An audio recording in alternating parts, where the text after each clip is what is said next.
আপনি কি বিটিএন নিউজের সেরা সাংবাদিক হতে চান? তাহলে পাঠিয়ে দিন আপনার এলাকার দুর্নীতির ভিডিও সহ সম্পূর্ণ তথ্য। আপনার নাম, ছবি সহ আমরা এই সংবাদ পরিবেশন করব। আপনার সংগ্রহীত সংবাদ 9435172456 অথবা 9435073499 হোয়াটসঅ্যাপ নম্বরে পাঠিয়ে দিন। আপনার নাম প্রকাশে অনিচ্ছুক থাকলে সংবাদ প্রেরণের সময় তার উল্লেখ করুন। আপনার নাম ও ঠিকানা সম্পূর্ণ গোপন রাখা হবে।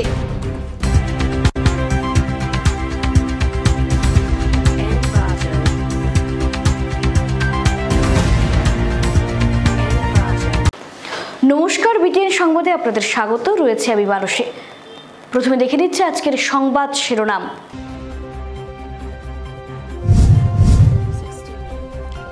2024-25 পূর্ণাঙ্গ বাজেট বিধানসভায় পেশ অর্থমন্ত্রীর। সব বিভাগের ওপর সমান গুরুত্ব দিয়ে বাজেট তৈরির কথা বললেন অর্থমন্ত্রী অজন্তা নেওগ।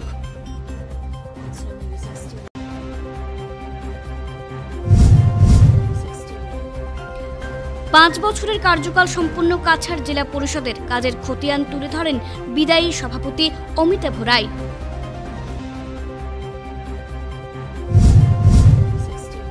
দলের হয়ে রাজ্যসভায় বরাক আসাম সহ বাংলার মানুষের অধিকারের লড়াই চালিয়ে যাওয়ার অঙ্গীকার সুস্মিতার। রাজ্যসভায় সুস্মিতার প্রার্থিত্ব ঘোষণার পর উজ্জীবিত কাছাড় তৃণমূল। বদরপুরের শ্রীগৌরী এলাকায় রেলের নিচে সুড়ঙ্গ বসানোয় উৎফুল্ল এলাকাবাসী। এবারে আসছি বিস্তারিত খবরে। 2024-25 বাজেট বিধানসভায় পেশ অর্থমন্ত্রীর। সব বিভাগের ওপর সমান গুরুত্ব দিয়ে বাজেট তৈরির কথা বললেন অর্থমন্ত্রী অজন্তা নেওগ। 2024-25 বাজেট বিধানসভায় পেশ করেন অর্থমন্ত্রী অজন্তা নেওগ। সব বিভাগের ওপর সমান গুরুত্ব দিয়ে বাজেট তৈরির কথা বলেন অর্থমন্ত্রী অজন্তা নেওগ। কি বলা হয়েছে বাজেটে? গত 9 বছরে আসামে 8,36,000 মানুষকে দারিদ্র থেকে বের করে আনা হয়েছে। আসামে উন্নয়নের এই যাত্রায় সরকারের মূল মন্ত্র হল স্বনির্ভর আসাম, বলেন অর্থমন্ত্রী। প্রাক্কলিত পূর্বাভাস অনুসারে বর্তমান মূল্যে জিডিপি 6.43 লক্ষ কোটি টাকা হবে বলে আশা করা হচ্ছে। রাজ্যে সফলভাবে গ্রামীণ অবকাঠামো উন্নয়ন তহবিল এবং নির্দিষ্ট মূলধন প্রকল্পের জন্য বহিরাগত সহায়তা তহবিলের ভালো ব্যবহার হয়েছে বলে জানান অজন্তা। রাজ্যে বর্তমানে 37,700 কোটি টাকা ব্যয় 18টি প্রকল্প চলছে বলেও জানান তিনি। রাজ্যে সরাসরি বেনিফিট ট্রান্সফার স্কিম বাস্তবায়নের জন্য ডিজিটাল পরিকাঠামোর প্রবর্তন হয়েছে বলে জানান অর্থমন্ত্রী। এছাড়াও অরুণোদয় প্রকল্প থেকে 1,65,000 ভুয়ো সুবিধাভোগীর নাম কর্তন করা হয়েছে। রাজ্যের নিজস্ব উৎস থেকে রাজস্ব বাড়ানোর উপর জোর দেওয়া হয়েছে বলেও জানান অর্থমন্ত্রী অজন্তা নেওগ। 10 লক্ষ ছাত্রীদের নাম ভুক্তির জন্য প্রণোদনা হিসেবে আর্থিক সহায়তা প্রদান করা হবে বলেন অজন্তা। মুখ্যমন্ত্রী ময়না স্কিম ঘোষণা করা হয়েছে, ফলে শিক্ষার্থীরা উপকৃত হবে। এই তহবিল উচ্চ মাধ্যমিক থেকে স্নাতকোত্তর স্তরের পড়াশোনার জন্য। একাদশ শ্রেণীতে ভর্তির জন্য ছাত্রীরা পাবে 10,000, প্রথম বর্ষের স্নাতক ছাত্রীরা ভর্তির জন্য 12,500 টাকা পাবে। প্রথম বর্ষের স্নাতকোত্তর ছাত্রীরা ভর্তির জন্য 15,000 টাকা পাবে। এই প্রকল্পের জন্য বাজেটে 240 কোটি টাকা বরাদ্দ করা হয়েছে। যে কোনো সরকারি কলেজ বা শিক্ষা প্রতিষ্ঠানে অধ্যয়নরত ছাত্রীরা এই সুবিধা পাবে, তবে বিবাহিত মেয়েরা এই সুবিধার জন্য যোগ্য বলে বিবেচিত হবেন না। ডক্টর হিমন্ত বিশ্ব শৰ্মা ডাঙৰীয়াৰ নেতৃত্বত আমাৰ চৰকাৰে ৰাজ্যখনৰ সৰ্বাংগীন বিকাশৰ বাবে শক্তিশালী পদক্ষেপ লৈছে। ইয়াৰ বাবে অসমবাসীৰ সাংস্কৃতিক, ৰাজনৈতিক, সামাজিক সুৰক্ষা নিশ্চিত কৰাৰ লগে লগে বিভিন্ন উন্নয়নমূলক কাৰ্যসূচী, কল্যাণকামী পদক্ষেপ আৰু বিশেষভাৱে অপৰাধ নিয়ন্ত্ৰণৰ ক্ষেত্ৰত আমাৰ চৰকাৰে কঠোৰ পদক্ষেপ গ্ৰহণ কৰিছে। দেশৰ প্ৰথম 5খন ৰাজ্যৰ ভিতৰত অসমৰ স্থান নিশ্চিত কৰাৰ লক্ষ্য বুকুত বান্ধি মুখ্যমন্ত্ৰী ডাঙৰীয়াই ঘোষণা কৰিছে যে অসমৰ প্ৰতিগৰাকী নাগৰিকৰ উত্তৰণ নোহোৱালৈকে আমি আমাৰ এই বিকাশৰ যাত্ৰা অব্যাহত ৰাখিম। ৰাইজৰ আস্থাৰ 3 বছৰ। মাননীয় অধ্যক্ষ মহোদয়, অসমৰ বিকাশ আৰু প্ৰগতিৰ সকলো গুৰুত্বপূৰ্ণ দিশতে বিগত 3 বছৰৰ সময়ছোৱাত ৰাজ্যখনত উল্লেখযোগ্য অগ্ৰগতি পৰিলক্ষিত হৈছে। শান্তি, উদ্ভাৱনীমূলক শাসন ব্যৱস্থা, মূল আন্তঃনিগত উন্নয়ন, সামাজিক আন্তঃগাঁথনি তথা সবলীকৰণ আৰু সাংস্কৃতিক নৱজাগৰণৰ ক্ষেত্ৰত ৰাজ্যখনে নতুন মাত্ৰা লাভ কৰিছে। 5 বছরের কার্যকাল সম্পন্ন করল কাছাড় জেলা পরিষদ। কাজের খতিয়ান তুলে ধরেন বিদায়ী জেলা পরিষদের সভাপতি অমিতাভ রায়। 5 বছরের কার্যকাল সম্পন্ন করল কাছাড় জেলা পরিষদ। কাছাড় জেলা পরিষদের সভাপতি অমিতাভ রায় সোমবার পরিষদের 16 জন সদস্যকে সঙ্গে নিয়ে আয়োজিত সাংবাদিক সম্মেলনে 5 বছরের কার্যকাল সম্পন্ন হওয়ায় বিগত দিনে করে যাওয়া কাজের খতিয়ান জনসমক্ষে তুলে ধরেন। তিনি জানান 2019 থেকে 2024 পর্যন্ত জেলা পরিষদের 5 বছরের কার্যকাল সম্পন্ন হয়েছে। ওনার 5 বছরের এই সময়কালে সরকারি বিভিন্ন প্রকল্প সাধারণ মানুষের কাছে পৌঁছে দেওয়া হয়েছে। বিগত বছরগুলোতে দুর্নীতি বিরোধী কাজ হওয়ার পাশাপাশি আর্থিক কেলেঙ্কারির কোনো অভিযোগ ওঠেনি। কংগ্রেসের কালিমালিপ্ত জেলা পরিষদের পরিবর্তন এনে পুরো বোর্ডকে স্বচ্ছতার পাশাপাশি সুনামের সঙ্গে এগিয়ে নিতে সক্ষম হয়েছে পরিষদের সকল সদস্যরা। এছাড়াও অন্যান্য বিভিন্ন বিষয় তুলে ধরে সকলকে সহায়তা অব্যাহত রাখার আবেদন জানিয়েছেন অমিতাভ। প্রায় উত্তীর্ণ হয়েছে। আমাদের কাছাড় জেলা পরিষদের এই 5 বছরের মেয়াদ আগামী 14 ফেব্রুয়ারি উত্তীর্ণ হবে। সেই 5 বছরের কার্যকালের খতিয়ান সম্পর্কে আপনাদেরকে জানানোর জন্য কাছাড় জেলা পরিষদে সাংবাদিক সম্মেলনের আয়োজন করেছি এবং বিগত 5 বছরে আমাদের সবাই জেলা পরিষদের সদস্য, দলীয় নেতৃত্ব, আমাদের নির্বাচিত সাংসদ, বিধায়ক সভার সাহায্য সহযোগিতায় আমরা কাছাড় জেলা পরিষদকে সুন্দরভাবে পরিচালিত করতে আমি মনে করি আমরা সক্ষম হয়েছি।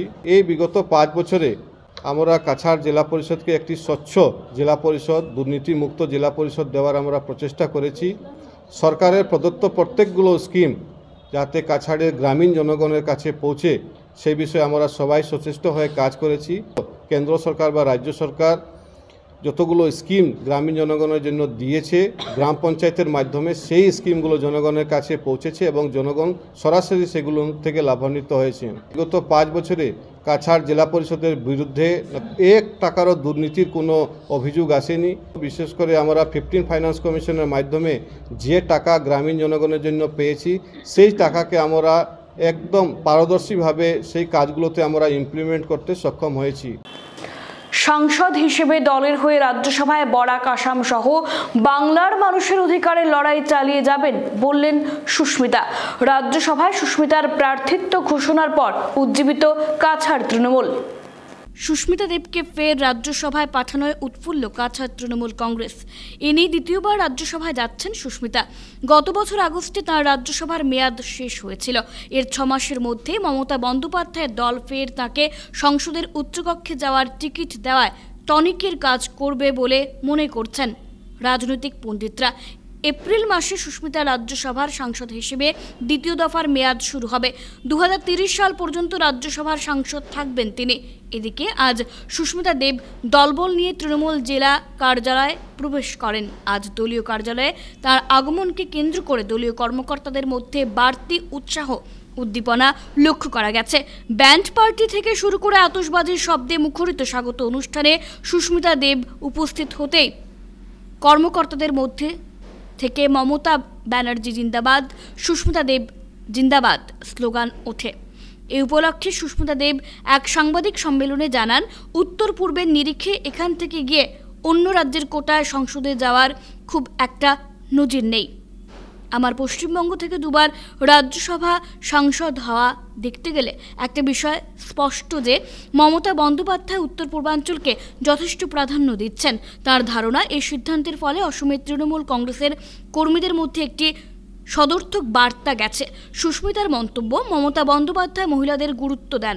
এবার আমাকে নিয়ে রাজ্যসভায় তৃণমূল কংগ্রেসের 13 জন সাংসদদের মধ্যে 5 জনই মহিলা। 40% অধিক মহিলারা রয়েছেন। প্রসঙ্গত, ত্রিপুরা বিধানসভায় তৃণমূল কংগ্রেসের হারের পর অনেকেই মমতা বন্দ্যোপাধ্যায়ের দলে সুস্মিতা দেবের ভবিষ্যৎ নিয়ে প্রশ্ন তুলেছিলেন। কিন্তু এদিনের সিদ্ধান্তে তৃণমূলের শীর্ষ নেতৃত্ব বুঝিয়ে দিলেন যে শিলচরের প্রাক্তন লোকসভা সাংসদকে নিয়ে দূরের পরিকল্পনা রয়েছে। এদিকে সুস্মিতার রাজ্যসভায় যাওয়ার খবর শোনার পর দলের তৃণমূল স্তরের কর্মীরা উজ্জীবিত হয়েছেন এবং আসামে লোকসভা ভোটের আগে তৃণমূল কংগ্রেস বাড়তি অক্সিজেন পেল মনে করছেন দলীয় কর্মকর্তারা। এদিকে সাংবাদিক সম্মেলনে সুস্মিতা আরও জানান, কংগ্রেস দল আসন ভাগাভাগি নিয়ে কোনো আলোচনাই করেনি। তিনি বলেন, আসামে তৃণমূল দল 4টি আসনে প্রতিদ্বন্দ্বিতা করার ইচ্ছা প্রকাশ করে, কিন্তু তাদের সঙ্গে আসন ভাগাভাগি নিয়ে কোনো আলোচনাই করেনি কংগ্রেস। তাই রাজ্যে তৃণমূল কংগ্রেস সরাসরি একা লড়ে যাবে বলে জানান তিনি বলেন, আসল ভাগাভাগি আর জোট দুটো আলাদা বিষয়। তাই ইন্ডিয়া জোট সর্বশক্তি দিয়ে আগামী লোকসভা নির্বাচনে প্রতিদ্বন্দ্বিতা করে ভালো ফলাফল করবে বলে আশা ব্যক্ত করেন সুস্মিতা। সাংসদ হিসেবে দলের হয়ে রাজ্যসভায় বরাক, আসাম সহ বাংলার মানুষের অধিকারের লড়াই চালিয়ে যাবেন বলে জানান তিনি।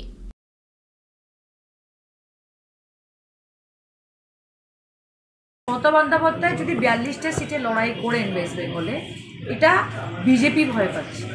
Because BJP understands the weak link is left in Congress. The weak link is not Mamata Banerjee. আর আসামে আমাদের বলা হয়েছিল যে do not ask for those seats in which Congress is second. আমরা যে সিটগুলা সিট শেয়ারিংয়ে আসামে চেয়েছি বা যে সিটগুলো আমরা মেঘালয়াতে চেয়েছি, এছাড়া তো আমরা সিট কোনোখানে চাইনি। তো আমরা আসাম আর মেঘালয়াতে সিট চেয়েছি যেখানে আমাদের সংগঠন আছে।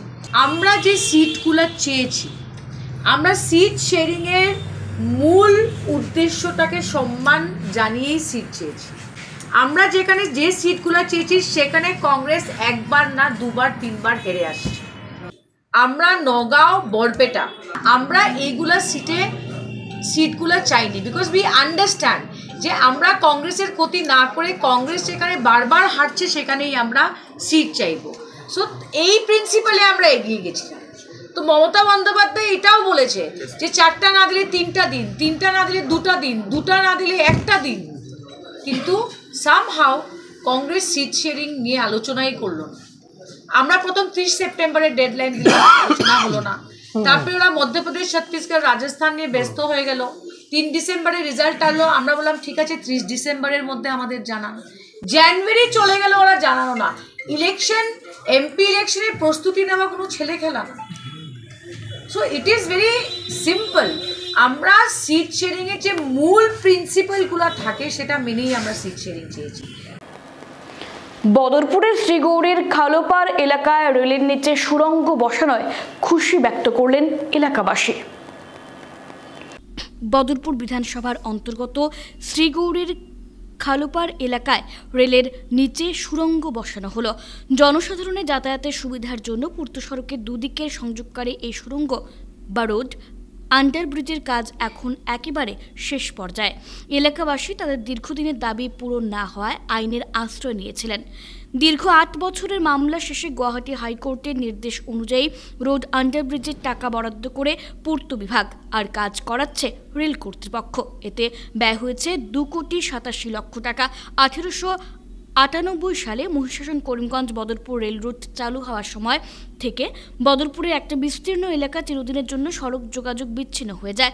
ফলে জনসাধারণকে, বিশেষ করে শিশু, বৃদ্ধ ও মহিলাদের অনেক কষ্টের সম্মুখীন হতে হয়। দীর্ঘ 126 বছর পর এই সুড়ঙ্গের মাধ্যমে জায়ফরপুর ও খালুপাড় এলাকার জনজীবনে স্বস্তি আসবে বলে সবাই আশা করছেন। রবিবার এক সাংবাদিক সম্মেলন করে এলাকার বাসিন্দারা জানান, কোনো রাজনৈতিক সহায়তা ছাড়াই তারা নিজেদের অধিকার আদায় সক্ষম হয়েছেন। চাকরি দেওয়ার নামে প্রতারণা, ঘুঙ্গুর যোগীপাড়ায় এক যুবককে আটক করলেন স্থানীয়রা। চাকরি দেওয়ার নামে প্রতারণা করে অর্থ সংগ্রহ। শিলচরের ঘুঙ্গুর যোগীপাড়ায় এক যুবককে আটক করলেন স্থানীয় জনগণ।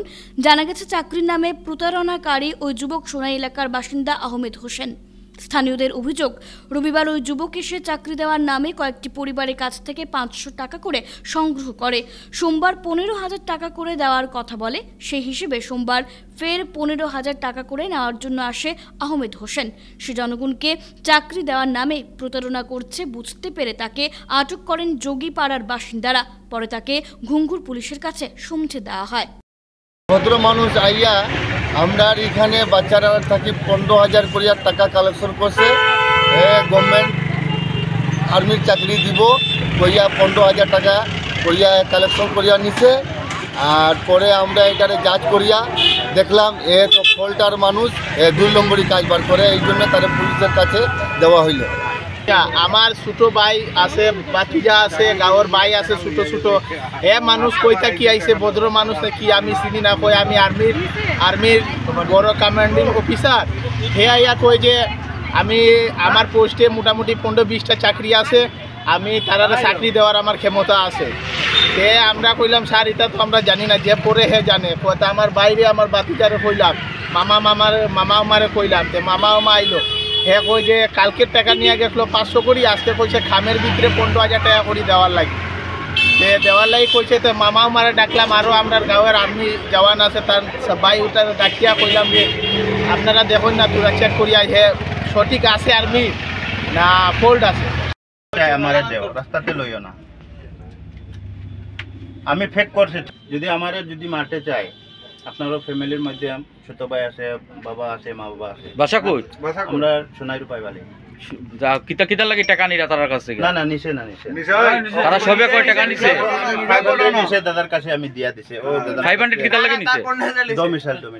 ডোমিসাইল বানাই, তারার কাছে ডোমিসাইল নাই, ডোমিসাইল বানাইবার জন্য লইছে। আর আমি তারারে কইছে 350 টাকা 400 হইব, বাকিগুলো আমি তোমরা ফরেস্ট চাকরি দিত কইছে, আর্মি চাকরি দিত, আর কোন ডিপার্টমেন্টে চাকরি দেওয়ার লাগি আর নিত ওটা? আমি যেটা এমএস এর। হ্যাঁ, এমএস এটা কিতা? Full form military engineering service course. Military engineering service. আর কোন ডিপার্টমেন্ট?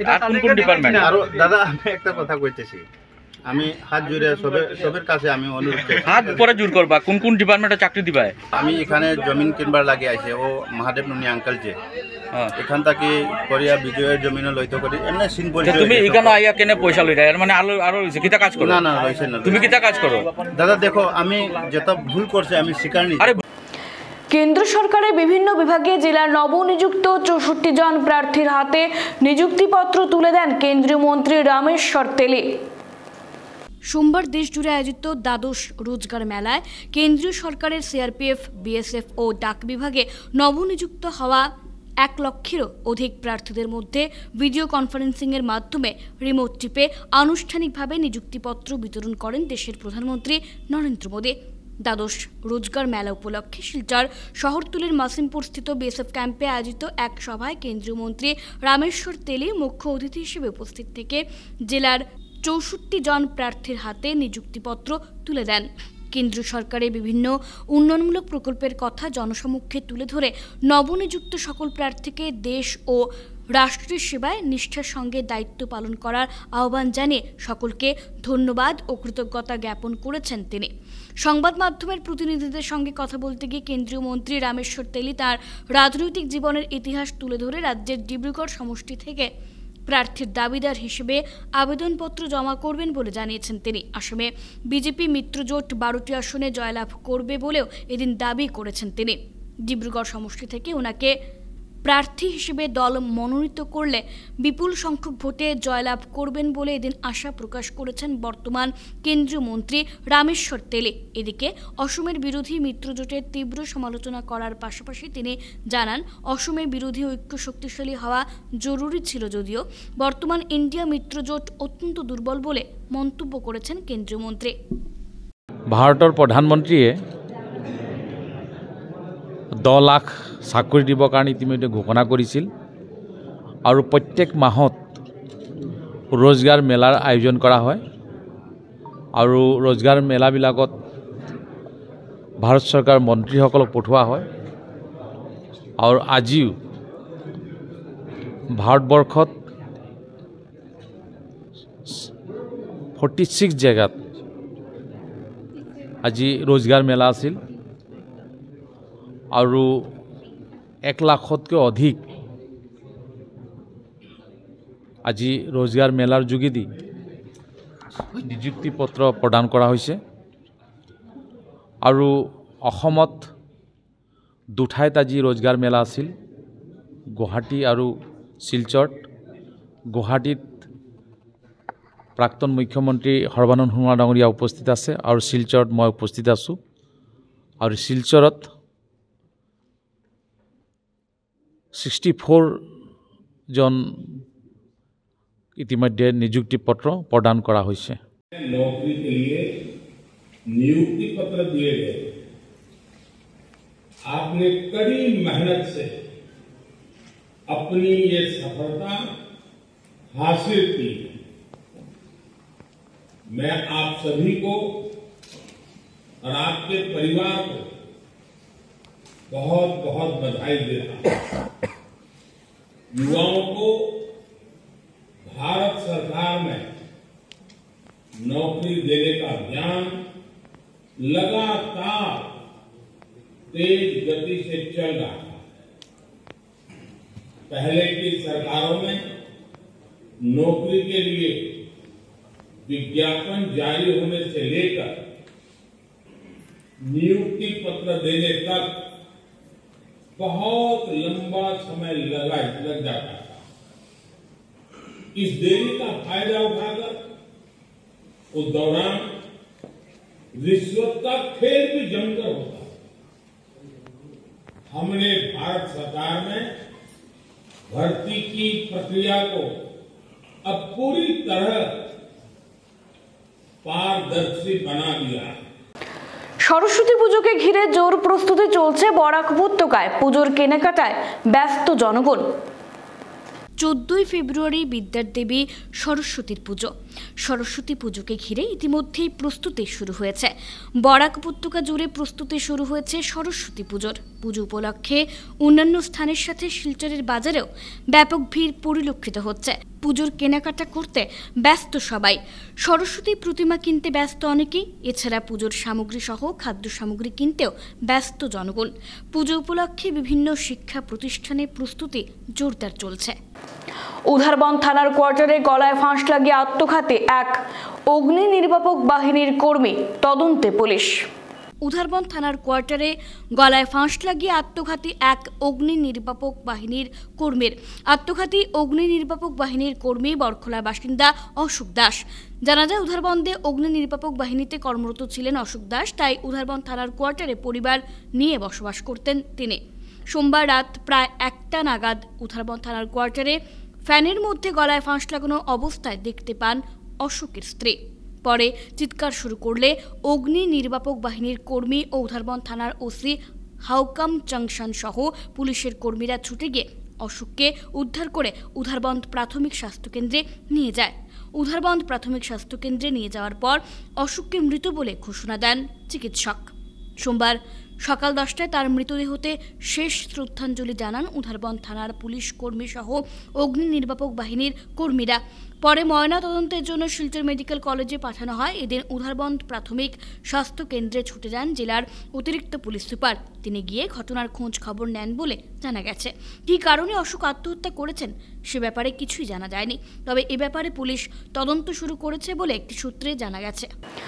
জমি দালালির অভিযোগ খণ্ডন করলেন শিলচর কাঁঠাল রোডের প্রমোদ মোদক। জমি দালাল আখ্যায়িত করায় এর তীব্র প্রতিবাদ জানালেন শিলচর কাঁঠাল রোডের প্রমোদ কুমার মোদক। আইরংমারা এলাকার বাসিন্দা সুধাংশু আচার্য, সুবোধ দাস ও প্রবীর ভট্টাচার্য সম্প্রতি তাকে জমি দালাল আখ্যায়িত করেন। সোমবার সংবাদ মাধ্যমের সাথে কথা বলতে গিয়ে এর তীব্র প্রতিবাদ জানান প্রমোদ কুমার মোদক। তিনি পাল্টা অভিযোগ করে বলেন, যারা অভিযোগটি এনেছেন তারাই বিভিন্ন দুর্নীতির সঙ্গে জড়িত। তাকে হেয় প্রতিপন্ন করতে মিথ্যে অপবাদ রটিয়েছেন। এ বিষয়ে বিস্তারিত তুলে ধরেন তিনি। 5 বছরের মেয়াদ প্রায় উত্তীর্ণ হয়েছে। আমাদের কাছাড় জেলা পরিষদের এই 5 বছরের মেয়াদ আগামী 14 ফেব্রুয়ারি উত্তীর্ণ হবে। সেই 5 বছরের কার্যকালের খতিয়ান সম্পর্কে আপনাদেরকে জানানোর জন্য কাছাড় জেলা পরিষদে সাংবাদিক সম্মেলনের আয়োজন করেছি। এবং বিগত 5 বছরে আমাদের সবাই জেলা পরিষদের সদস্য, দলীয় নেতৃত্ব, আমাদের নির্বাচিত সাংসদ, বিধায়ক সভার সাহায্য সহযোগিতায় আমরা কাছাড় জেলা পরিষদকে সুন্দরভাবে পরিচালিত করতে আমি মনে করি আমরা সক্ষম হয়েছি। এই বিগত 5 বছরে আমরা কাছাড় জেলা পরিষদকে একটি স্বচ্ছ জেলা পরিষদ, দুর্নীতিমুক্ত জেলা পরিষদ দেওয়ার আমরা প্রচেষ্টা করেছি। সরকারের প্রদত্ত প্রত্যেকগুলো স্কিম যাতে কাছাড়ের গ্রামীণ জনগণের কাছে পৌঁছে সেই বিষয়ে আমরা সবাই সচেষ্ট হয়ে কাজ করেছি। কেন্দ্র সরকার বা রাজ্য সরকার যতগুলো স্কিম গ্রামীণ জনগণের জন্য দিয়েছে গ্রাম পঞ্চায়েতের মাধ্যমে, সেই স্কিমগুলো জনগণের কাছে পৌঁছেছে এবং জনগণ সরাসরি সেগুলো থেকে লাভান্বিত হয়েছে। গত 5 বছরে কাছাড় জেলা পরিষদের বিরুদ্ধে 1 টাকারও দুর্নীতির কোনো অভিযোগ আসেনি। বিশেষ করে আমরা 15 ফাইন্যান্স কমিশনের মাধ্যমে যে টাকা গ্রামীণ জনগণের জন্য পেয়েছি, সেই টাকাকে আমরা একদম পারদর্শীভাবে সেই কাজগুলোতে আমরা ইমপ্লিমেন্ট করতে সক্ষম হয়েছি। নিউ শিলচর ছাত্র যুব উন্নয়ন সংস্থার বার্ষিক উৎসব সম্পূর্ণ হলো রবিবার।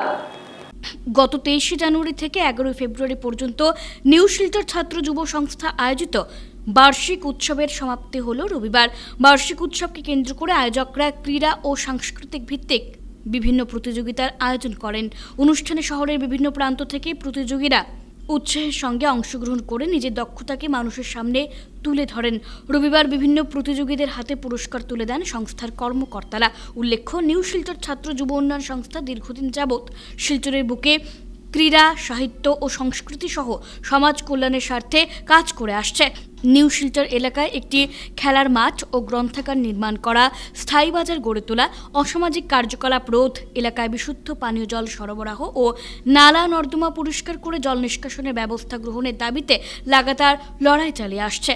রবিবার সংস্থার বার্ষিক উৎসব সমাপ্তি অনুষ্ঠানে বিভিন্ন মতামত ও পরামর্শ গ্রহণ করার পাশাপাশি নিউ শিলচর এলাকার বিভিন্ন সমস্যা সমাধানে সকলের সহযোগিতা কামনা করেছেন তারা। বর্তমানে আমি অবসরপ্রাপ্ত। এই গত 31 জানুয়ারি আমি চাকরি থেকে অবসর গ্রহণ করেছি। আমাদের সভাপতি অবসর গ্রহণ করেছেন। তো আসছে দিনে আমরা এই এলাকাকে আমাদের দাবি নিয়ে আরো কিভাবে ঝাঁপিয়ে পড়তে পারি, তার আমরা চিন্তা ভাবনা আগামীতে করব আপনাদের সমর্থনে। তো জানি আজকের উদ্দেশ্য বিপ্লবী বীর মহান নেতাজি সুভাষচন্দ্র বসুকে কেন্দ্র করে এই আমাদের আদর্শ, নিউ শিলচর ছাত্র যুব উন্নয়ন সংস্থার আদর্শ নেতাজি সুভাষচন্দ্র বসু। এবং একই মাসে, এই মাসটা জানুয়ারি মাস, যদিও ফেব্রুয়ারি মাসে আমাদের আজকের এই অনুষ্ঠান, জানুয়ারি মাসে ভারতবর্ষের 2 বীর সন্তান জন্মগ্রহণ করেছেন, 23 এবং 12, স্বামীজি এবং নেতাজি। এই দুজনকেই আমরা আমাদের আদর্শ হিসেবে গ্রহণ করেছি। 50 জন দুস্থ ছাত্রদের মধ্যে খোঁজের ব্ল্যাঙ্কেট বিতরণ। সামাজিক ক্রীড়া ও সাংস্কৃতিক সংস্থা খোঁজের তরফে কাছাড়ের ভাগাবাজার সংলগ্ন কাজীর বালিকা মাদ্রাসা অধ্যয়নরত 50 জন ছাত্রের মধ্যে ব্ল্যাঙ্কেট তুলে দেওয়া হয় সোমবার। এদিন ছোট বড় মিলিয়ে প্রায় 10টি অনুষ্ঠান আয়োজিত করে এই ব্ল্যাঙ্কেটগুলো তুলে দেন সংস্থার কর্মকর্তারা। এদের মুখ্য বক্তা সাব্বির আহমেদ চৌধুরী ও সংস্থার সভাপতি ডক্টর এম মাসুম ও সম্পাদক সজল লস্কর সহ অন্যান্যরা উপস্থিত ছিলেন। শিলচরের বুধ সামাজিক সংস্থা, সেই সংস্থার পক্ষ থেকে এখানের কয়েকটা মাদ্রাসার 50 জন ছাত্রকে তারা ব্ল্যাঙ্কেট দিচ্ছে। গত বছরও দিয়েছিল, এর আগের বছরও দিয়েছিল, এবছরও আমাদের এখানে বিভিন্ন মাদ্রাসা থেকে তালবেড়ায় এসেছে, তাদেরকে এই সংস্থার পক্ষ থেকে কম্বল বিতরণ করা হচ্ছে। এবারে আমরা সবরে দিয়া আর আশা রাখি আপনারা আরো বেশি করে দোয়া করবা যে আরো বেশি করে দিতে পারি। আন্তর্জাতিক সংস্থা IMTTI এর তরফে আয়োজিত হলো চিত্রাঙ্কন প্রতিযোগিতা। ভারত সরকারের জাতীয় শিক্ষানীতিকে এগিয়ে নেওয়ার পাশাপাশি তা বাস্তবায়ন করার উদ্দেশ্যে সোমবার শিলচরে এক চিত্রাঙ্কন প্রতিযোগিতার আয়োজন করল আন্তর্জাতিক সংস্থা IMTTI। সংস্থা তরফে আয়োজিত এদিনের প্রতিযোগিতায় শিলচরের বিভিন্ন প্রান্ত থেকে প্রতিযোগীরা উৎসাহের সঙ্গে অংশগ্রহণ করেন। সংবাদ মাধ্যমের সঙ্গে কথা বলতে গিয়ে সংস্থার কর্মকর্তারা জানান, জাতীয় শিক্ষানীতি সহ ছাত্রছাত্রীদের মধ্যে মেধার অন্বেষণ করতে এ ধরনের প্রতিযোগিতার আয়োজন করা হয়েছে। এর মাধ্যমে পড়ুয়াদের দক্ষতা ও বিকাশকে আগামীতে এগিয়ে নেওয়ার লক্ষ্যে সংস্থা তাদের কাজ চালিয়ে আসছে। প্রতিযোগিতা শেষে বিজয়ীদের হাতে পুরস্কার ও সার্টিফিকেট তুলে দেন আয়োজকরা। অঙ্কন প্রতিযোগিতার একটা আয়োজন করেছি, তাদের মধ্যে মেধা অন্বেষণ করার জন্য আমরা আজকের এই কাজটা এখানে করেছি। আমাদের উদ্যোক্তা international Montessori teacher training institute any reason, এবং তাদের মধ্যে মেধা অন্বেষণের পরে তাদের মধ্যে পুরস্কার বিতরণ করা হবে এবং আমরা আমাদের ইন্টারন্যাশনাল সংস্থা থেকে তাদের হাতে সার্টিফিকেট তুলে দেওয়া হবে বাচ্চাদের উৎসাহ উদ্দীপনার জন্যে এবং তাদের মধ্যে মেধা অন্বেষণের জন্যে। এতে হবে কি বাচ্চাদের মধ্যে একটা উৎসাহ উদ্দীপনা জাগবে। যেহেতু ড্রয়িং এবং পেন্টিংটা হচ্ছে শিক্ষার প্রথম সোপান, সরকারি যে 2020 যে জাতীয় শিক্ষানীতি সেই শিক্ষানীতিকে আমরা বাস্তবায়ন করার জন্যে আমরা আজকের এই অনুষ্ঠান করছি। এই অনুষ্ঠানের মধ্য দিয়ে আমরা আমাদের এই যে ভারত সরকারের যে জাতীয় শিক্ষানীতিকে বাস্তবায়নে আমরা রূপ দেওয়ার জন্যে আমাদের তরফ থেকেও যথাসম্ভব আমরা এগিয়ে যাওয়ার চেষ্টা করছি। শেষ করার আগে খবরের বিশেষ অংশগুলো আরও একবার।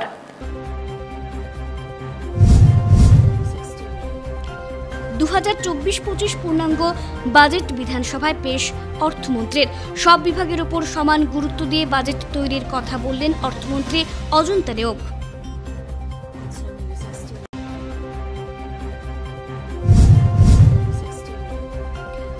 পাঁচ বছরের কার্যকাল সম্পন্ন কাছাড় জেলা পরিষদের কাজের খতিয়ান তুলে ধরেন বিদায়ী সভাপতি অমিতাভ রায়।